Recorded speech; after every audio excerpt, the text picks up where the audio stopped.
Alors bonjour Olivier, donc d'abord merci d'avoir donné de ton temps pour faire ce partage sur la mindfulness. Avec plaisir. Alors je voulais savoir, tu as commencé cet entraînement quand exactement? Il y a un peu plus de 2 ans.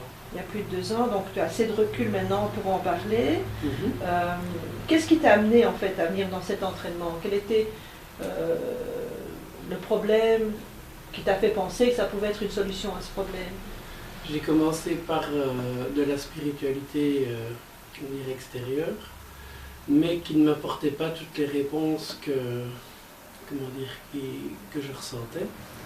Donc j'ai appris en allant chez quelqu'un qu'il y avait ce type de méditation qui donnait des réponses plus scientifiques et à lesquelles on pouvait mesurer des effets.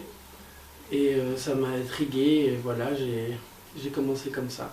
Alors maintenant que tu as 2 ans de recul, est-ce que tu pourrais dire que la mindfulness c'est seulement de la méditation ou c'est un des exercices de cet entraînement? Ce n'est qu'un des exercices. Voilà. Et tu pourrais expliquer un petit peu plus ces autres exercices, de quelle manière ils sont aidants dans ta quotidiennité? Par exemple, les espaces de respiration me permettent comme par exemple à mon travail, de pouvoir me poser entre chaque patient ou entre chaque tâche que je peux faire qui peut paraître un peu stressant. Mhm. Donc ça me permet vraiment de me recentrer sur moi-même à ce moment-là pour ne pas arriver avec du stress à communiquer à tout le monde. Donc on pourrait dire que tu gagnes en efficacité et en attention? En attention surtout, oui. Oui. Et donc dans le secteur dans lequel tu travailles, le secteur du soin, je crois. Oui. Hein? Oui. Donc c'est important d'être dans la qualité à ce moment-là. Oui, dans la qualité, surtout comme je dis, dans la présence avec le patient.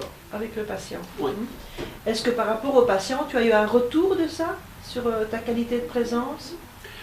Je suis quelqu'un d'apprécié parce que je suis quand même beaucoup à l'écoute du patient. Oui. Donc ça a aussi amélioré ta compétence au niveau de l'écoute? Pour moi, oui. Pour toi, oui. Oui. À l'heure d'aujourd'hui, dans ta vie quotidienne, personnelle, dans l'entraînement, qu'est-ce qui t'aide le plus, à part les espaces respiration? Si on parle des émotions, par exemple.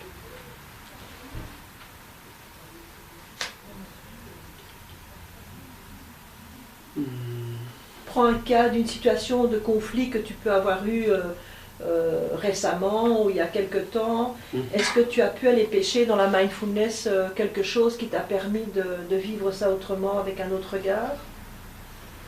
Oui, toujours les espaces, les 4 étages et tout ça me permettent d'évacuer des choses que j'ai pas pu résoudre et tout ça avec les personnes. Donc les 4 étages, c'est une des techniques de respiration qu'on voit Voilà. dans les pratiques après. Mhm.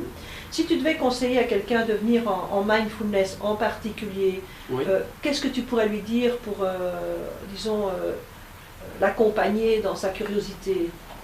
Mais déjà, ce n'est pas que de la méditation comme on peut voir avec tous les bouddhistes et tout ça qui s'assiedent au lotus. Mais c'est vraiment prendre soin de soi. C'est s'accorder un moment pour être juste avec soi et en dehors de ces pensées qui essayent de nous diriger tout le temps. Voilà, très bien. Donc c'est un outil qui nous permet de sortir notre pilote automatique. Tout à fait. Voilà. Est-ce que tu as vu des changements en termes de qualité de sommeil? Oui. Oui.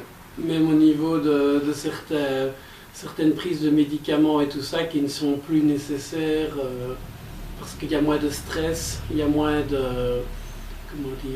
je dors mieux et tout ça, donc oui, il y a des médicaments que j'ai pu retirer de ma pharmacie, on va dire.